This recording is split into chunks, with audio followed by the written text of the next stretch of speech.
You're listening to the Shared Security Podcast with Tom Eston and Scott Wright, exploring the trust you put in people, apps, and technology.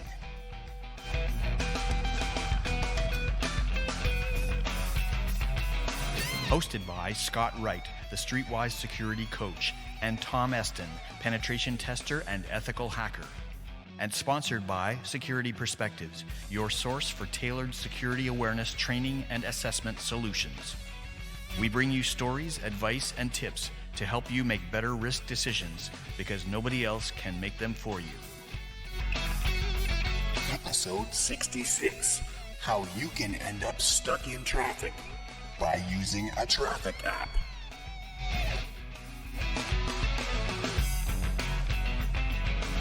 Hello and welcome to the Shared Security Podcast, episode 66 for July 24th, 2017. I'm Scott Wright here with Tom Eston, the guy with the nice shoes. Hello. As you can see. Nice shoes. As you can see. Yeah. No, I saw a picture of your shoes on Facebook, so I thought, huh? Yeah. It was a serious hacking day. So yeah, I guess. Yeah. Just having fun with some friends. I wish I had something that nice, but anyway. So, what's been happening in your neck of the woods?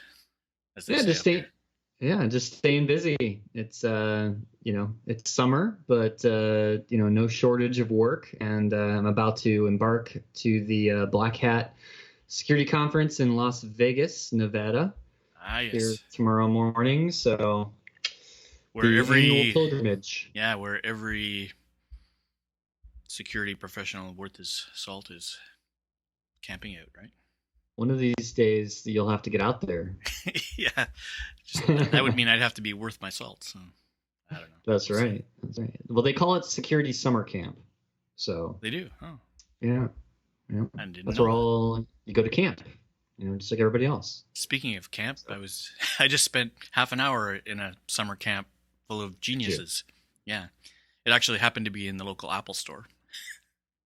Oh, they actually had summer camps, like little kids, groups of kids. They were actually being pretty well behaved until I think it was around 3:29 as I looked at my watch and I heard these weird banging sounds and everybody was banging on the tables. I guess it's their ritual for when they finish the day or something. kind of caught everybody by surprise. I'll bet. Huh. Very interesting. Thought there was some kind of attack going on or something. Anyway. With that, I was trying to get a PowerBook or a MacBook power supply problem figured out, but I guess we've got it done. Anyways, so we're ready to talk about more shared security stuff. Yes. And this week we are talking about, we're going to talk about Tom's Ring doorbell, the Ring video doorbell.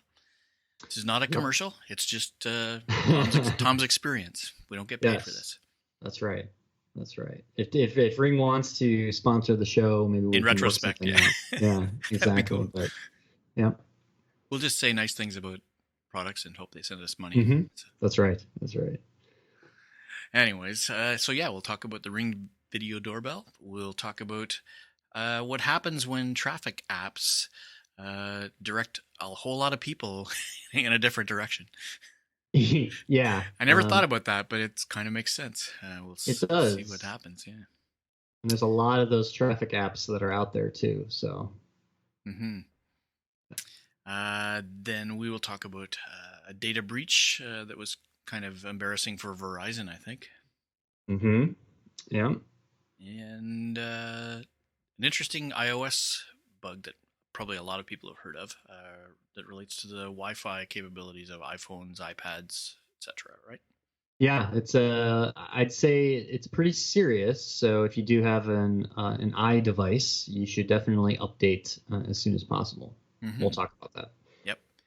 And then a fun discussion of the Echo. Hello? Amazon Echo. Yes, I just got a second one in the house. So. Oh, did they talk to each other? Not yet, but that's what we'll be bringing up. Okay. Excellent. Great. Well, sounds like a good show. So let's jump right in with the video doorbell. How long have you had it? So I've had this since moving into the new house, which was in May. Our security company that we use for the alarm system in the house, they had a deal on it and included free installation. And so I said, okay, what the heck? Let's try it out. I've heard of a few people talk about the Door ring bell cam, and they've said that they've liked it and it was very useful. So I got the device installed and have been using it since May. And so far, so good. I actually find it useful. Any interesting anecdotes, say? Yes. One in particular, when the garbage truck goes down the street, it seems to, the motion sensor seems to go off. Okay. And the reason for that is because the motion sensor on the camera detects heat signatures, Right. essentially. So, a human walking past your door, or a dog, or a cat, or a garbage truck that seems to be, or a big vehicle that seems to generate a lot of heat. Right. It picks that up. So I've played with the adjustments. So in the app, it's kind of neat. They have it's almost like a radius around the camera, and you can use your finger and adjust the sensitivity of how far out do you want the camera to detect somebody. Right. So they always tell you to you don't want it to be like right in front of the door, right? Because you probably want to cover maybe some of your driveway, or maybe the walking path up to your house, or, something like that. Because if you've seen some of these videos that people have posted, sometimes they post, people doing criminal activity as an example, right outside their house, and the Ring camera will pick it up. Or often it's used to prevent, theft of, Amazon packages. Yeah. That's the biggest use. I've heard people, at least as a deterrent, some thief might see the Ring camera and know that they're being recorded, and maybe less likely to steal a package off your front door. So, I think there's a lot of uses for it. I work from home, so I'm in an upstairs office. So for me, when, somebody is at the front door, whether it's a solicitor or I'm expecting a package, I can get notifications of that, and you can, go into the app and you actually see who's at your door. You can also talk to them, which is a little awkward. Yeah, I can imagine.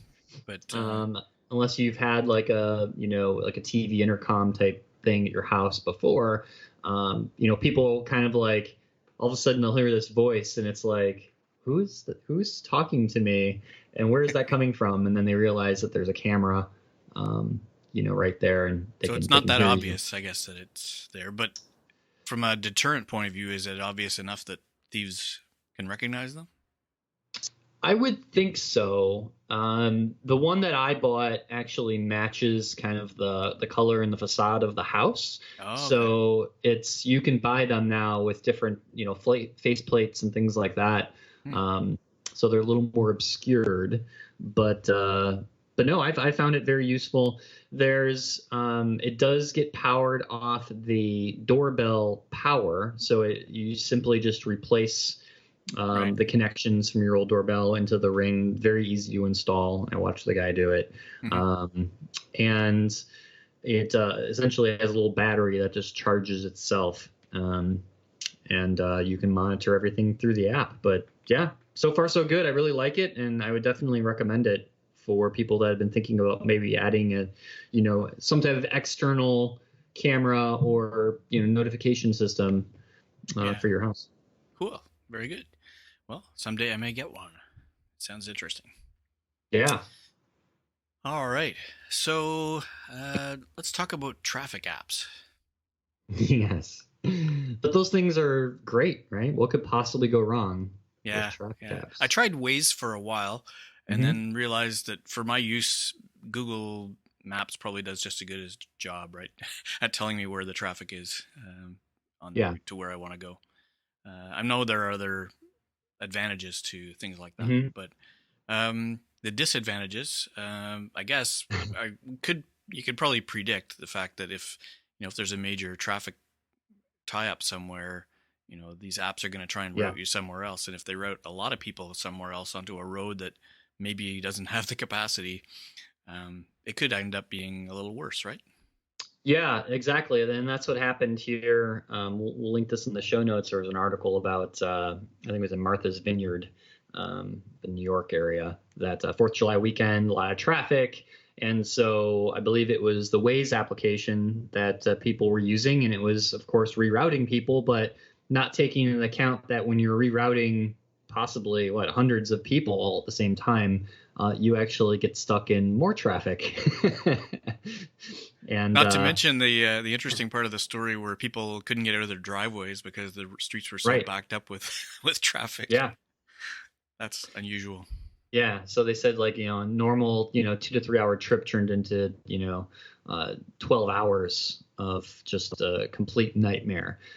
Again, because, we trust our apps to lead us in the, the right direction, if you will. And, it's something to think about, especially with, holiday weekends, big events, as an example, that a lot of people are going to. I've seen the same issue people talk about with like large concerts and sporting events and things like that. Sure. It's just something to keep in mind that just like the GPS right in our phones, and how many times has Google Maps given us taken us to the wrong location or to an area that that's not where I wanted to go. And yeah, for sure. I've had that happen several times. So it's kind of funny though that we all think we're getting some inside information. Oh, I'm going to avoid all this big traffic, and right. I have this app. Right.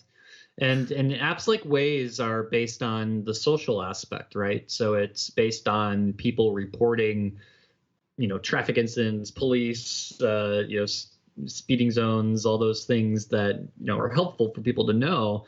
I've always had an issue of just if you're using an app while you're driving, you probably are going to be more distracted, which causes accidents. And then if you cause an accident, well, guess what?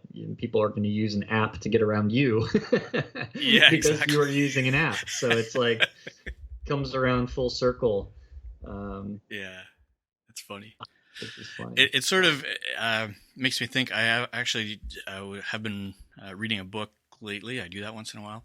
But it's usually I read nonfiction, business or technology books. But this one is called Data for the People by Andreas Weigand, who happens to have been, I wouldn't have known it by the name, but he actually was one of the senior guys at Amazon for quite a while, as working in the data science area where they were figuring out what to do with all the metrics of what people click on.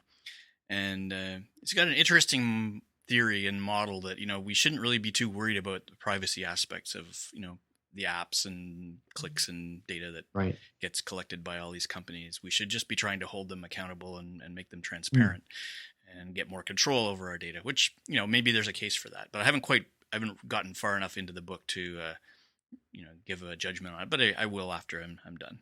But it's an interesting idea, that just give yourself over to these apps and everything will be great. Well, we kind of know some of the wrong side of that, but we'll see. Maybe it's just a temporary glitch, right? Bump in the road, so to speak. Right. Well, it's just like the government. You can trust the government, right? Absolutely. With all your information, and what could possibly go wrong? Yeah. All right. Well, next we have Verizon data of at least 6 million users leaked online. Yeah, this was interesting. So it looks like this was caused by a third party that happens to misconfigure an Amazon S3 server, which is essentially the where a lot of companies host websites, applications, data. They're virtual servers in the cloud. Correct. So you could say that, yes, this was in the cloud and it was more of a user misconfiguration. So they had set this essentially this data access to public instead of private. And this cybersecurity company had discovered this. And it had all kinds of like all the customer details for names, addresses, account details, PIN numbers for Verizon customers. So there's some dispute as to how many customers were affected. Some as high as 14 million. Some said 6 million, but still a lot. Right, exactly. So again, this is another example of just, a third party that's mishandling your personal information, and it happens, I mean, all the time. This is Yeah, it's true. I mean, it's not just the company that you're dealing directly, right? They use suppliers, and they yeah. rely on other businesses to manage parts of their processes. And if those people aren't held to account for their policies and actions, then Hmm. yeah, it can be risky there too. That's right, and it's interesting that it doesn't matter anymore if it's a big company or a small company or a startup or a mom and pop, shop that you purchase things from. This happens all the time. There's always some human error happens, and it's unfortunate that when it does happen, it's usually our personal data that's exposed. Yeah, yeah, and it's one of the major ways that attackers find stuff. I remember a couple of Hmm. years ago, I did a talk at a local conference here on open source intelligence with help from you and Yep. and a Hmm. lot of your tools and Yeah. presentations that you've done. Hmm. And one of the key things is looking for misconfigured systems on the net, right? So Yep. you find it and you use that whatever information you can find to exploit it and get further in or monetize it. Exactly. Yeah. Yeah. So these are things we all have to start worrying about when we're dealing with businesses, and we see some of them failing a little bit. Yeah, and if I could have just the number of times that my data has been leaked, and all I get is a 1 year of privacy Credit monitoring. credit monitoring. Thanks. That goes a long Yeah. way, right? Yeah. So Yeah. Yeah. It's one of the risks that basically, even though government's trying to hold companies accountable by having breach notification laws, which hmm. means that I think I saw Rebecca Harold posted. I think 48 states now have breach notification laws, which is great. Yeah, I that didn't is good. think it was that high, yeah, but still, the risk comes back to you, and the Hmm. the ultimate accountability. Who are you going to Right. hold accountable? Right? Like you said, it's just you Exactly. get some credit monitoring service. Well, not much relief in that. No, no, not at all. I guess the best part is, I think I pointed this out a while ago. If it happens often enough, you get free credit monitoring service forever. Right. I don't know if that's an advantage, but No, maybe not. Okay, well, now let's move on to Apple. oh, Apple, yes. So this is very timely, actually, because this was a pretty big security vulnerability that is patched in the latest version of Apple iOS. So it's 10.3.3. 10.3.3, right? Yep. And the vulnerability was specific to the wireless chip that's in the card, so or in the in your iPhone. So for Wi-Fi, and apparently, which is kind of ironic since I am going to Black Hat Las Vegas, the researcher that disclosed this bug to Apple is going to be speaking about it in excruciating detail, I'm sure, at the Black Hat conference. So I will have to watch his talk and get all the details. But there isn't, unfortunately, a lot of details except for Apple saying that it's pretty serious and an attacker could take control of your device all through a standard Wi-Fi network. So, And Apple, of course, will be saying we patched it. right, right. And as anyone knows that goes to these hacker conferences like Black Hat and DEF CON, you should probably, first of all, stay off the Wi-Fi. Turn off your devices. Secondly, update all your devices as well. Yeah, I mean, Black Hat maybe not so much, but at DEF CON, absolutely, everybody is trying to hack everybody else, and you don't want to end up on the wall of sheep, as they like to call it, where you'll see people's passwords and sensitive information being scrolled across the screen. Of course, they block things out, and they don't make it easily identifiable, but it is kind of comical. And they just pull this right off of the open Wi-Fi network at the conference. So yeah, don't want to be on the wall sheet. Yeah, lots of fun.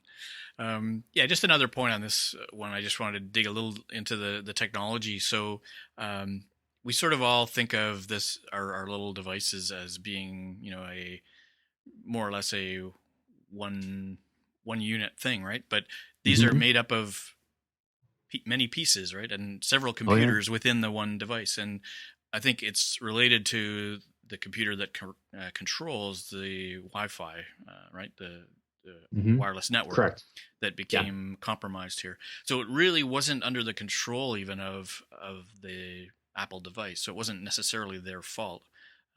It was a bug more in the wireless chip that's used. And I think it was Broadcom, wasn't it? Broadcom chip. Yep. And that could be used in other devices, although this particular device may only be an Apple embedded device. But still, it's a big company, and they should have probably known better. I don't know how long the vulnerability was there. I think they said Apple iOS 4 or 5, something like that. Yeah, goes back to iPhone 5 and later. So so it's pretty old actually. Yeah. Yes, can you say 0 day? That's right. So yeah, the talk should be interesting. I will definitely report back on. That'll be one talk I want to see. So excellent, good stuff. And finally, Amazon. Our Echo. Amazon, yes. I love my Echo. You've got your Echo as well. You're just a high-tech guy, Tom. I am. I love little gadgets, and I actually find them pretty useful. So now we have two. Now they're all networked together, and now I'm part of it. Amazon's great social network or social experiment. I don't know. Yeah. So what's the basis for this article? So the basis is essentially, I don't know if you've read about the Amazon Echo now supports calling, so you can actually talk to another Amazon Echo device outside of your home. And the way it does that is it allows you to import your contact list. So we've seen this before, right, with products and apps as an example. And why wouldn't you want to import your contact list to some device that's connected to the rest of the world? Right. Connected to Amazon, and Amazon is connecting your contact list with other contact lists to network you, so that you can make essentially phone calls through your Amazon Echo. Cool. I guess. Some people might say it's cool. Other people might say it's a little creepy. And in fact, it was the person that wrote the article was a little shocked that it kind of gave credence to taking a look at your own personal contact list on your phone, because she was saying that, a lot of these contacts she hasn't spoken to in years, or there may just have been maybe somebody like she said she shared an Airbnb with somebody like 2 years ago and just had their number, in their, on her device. So you may be inadvertently now giving, everybody that people you don't want them to know that, and now they can call you anytime they want through the device. Okay, so I was going to ask, sort of, what's the risk here that we're trying to identify? I guess it's just the perhaps unaware people, right, that have inadvertently let their contacts seep out into the internet. That I guess it's people that they may have at one time or other had contact with. Is there any other risk that you know of? Not really, but it just becomes more of a privacy type of issue where, if you want to use this feature, you don't really have any other choice. So Amazon just automatically says we're accessing your contacts if you want to use this calling feature. So there's no opt out per se, other than just not using that feature. So how do you give it your contacts? Through the mobile device, or the mobile app, the Amazon Alexa app. So you have your enable iPhone, that feature. You put the Alexa app, and then it just sucks all the contacts right out of your phone. And right out of your phone. And then it matches things up. So the other app, Scott, that you may be familiar that does this is Signal. Signal actually does something very similar. Yes, I think I'm connected to somebody on Signal. I think you are too. Not a lot of mean? people, but yeah, you at least. Right. But yeah, so I didn't realize it does that too. Yeah. Yeah. So a lot of these apps, and the hardest part is, if you've done this, how do you reverse that, right? Once they have all of your data, if you, disable that feature, does Amazon wipe all your contacts from their servers? I mean, I don't know. That's a good It's question. like putting the genie back in the bottle. Right. Right. I mean, most of these transactions are usually one way. So, once you enable it, those contacts are up there and, well, can't go back now. Yeah. That is one of the sort of things. I guess now that you mention it, I realized that when you have a device, iPhone or iPad, when you've got a whole bunch of apps, they're all potentially looking at what your contacts are at any given time. So Yeah. they could flow around to different sources that way. But yeah, it's kind of a little disturbing. Yeah, they're just all up there in the cloud, Scott. Nothing to worry about. Just float. It floats around there, and Yeah, what could be more harmless than a cloud? That's right. Yeah. Provides rain and moisture and shelter from the sun. Yeah. Yes. Okay, enough with the metaphors. Yeah. All right. Well, so that's kind of all the major stories we have. Any? I guess you got your DEF CON, your Black Hat coming up, and I do in Las Vegas again. I do. I'll provide an overview. I think maybe the next podcast. Yeah, I'm actually doing a webinar tomorrow on 0-day vulnerabilities or 0-day attacks. Cool. Of course, by the time this podcast comes up, it will probably be over, but just for people to know. I think it probably will be recorded, yes, and put up. I'm doing this with an ex-colleague of mine that I used to work with at Entrust. Name's Venki Sundar. He's in a company called Indusface, and they're specializing in 0-day and application security stuff. So it's going to be fun. A little webinar action going on tomorrow. Nice. And got a few conferences I'll be speaking at in the next few months. Won't announce too many details yet, but it looks like it will be a busy fall. Very good. And anything for you coming up after the summer? No, not really. There's a couple things I'm trying to plan out with maybe some speaking engagements, but they're right now tentative, so we'll have more details as we get closer to the end of summer. But sounds good. Yeah, we had some good feedback when we had our guest on last time. Jason Street. Yeah. And we're looking for ideas for other guests or volunteers who'd like to become part of our podcast and share some knowledge and stories. And we'd be happy to also potentially join others on their podcast too. So depending on how the timing works out, it's always good to spread the word. You can send inquiries to feedback@sharedsecurity.net, or you can hit us up on Twitter and Facebook and all the social medias. all the internets. All the internets. That's right. All right. Well, I guess that does it for today. Nothing else I can think of, but that'll wrap up episode number 66. And with that, I guess we will wish everybody a happy Black Hat DEF CON. Period. And we'll hopefully be back in a couple of weeks. Thanks for listening. Thanks very much. Bye-bye.